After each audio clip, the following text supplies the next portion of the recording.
do you develop trust amongst teammates? I mean, there's a lot of scenarios in the locker room where someone just turns into a little bit of an argument because they just don't know if they have their back on or off the field. And that could be from player to player, it could be coach to player, and it could be coach to coach. I mean, how do you go about in the bigger picture of developing a team, really working on that trust aspect of, just appreciating one another? Yep, and I think any coach will tell you that's a big challenge.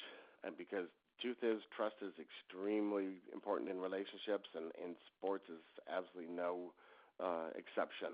I think the important thing people need to understand is trust is a process. It's not something you have. It's something you have to actually build and maintain, and it can be broken really easily. So, I mean, we know if it's present on a team, it has a lot of positive effects on training and practice and performance, and when it's not there, we know it can create all kinds of problems.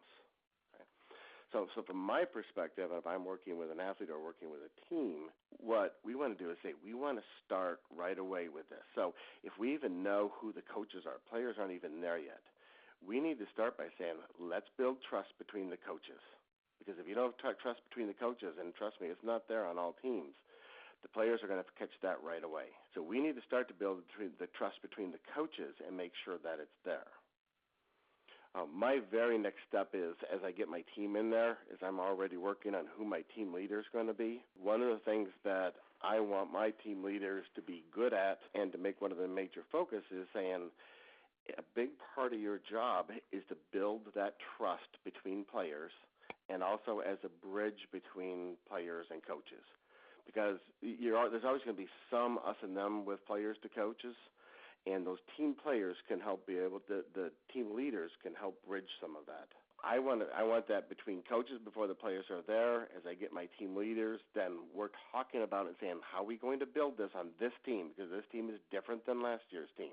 So we're going to start to be able to say, how are we going to get this trust and then build that into that loyalty to the team and into what our team goals and expectations are.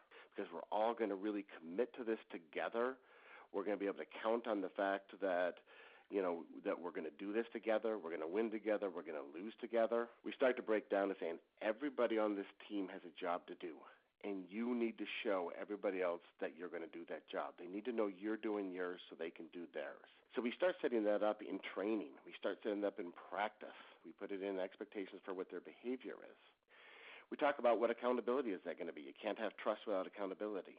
So what does that mean to the players? Okay. What does that mean in terms of saying what's going to happen when people aren't doing what they're going to do?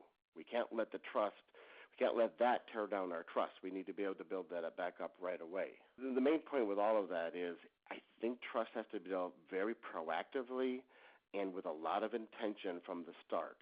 And if it's considered an ongoing process that you never actually get there, it's an ongoing process that you keep working on, coaches are much more likely to be successful with it.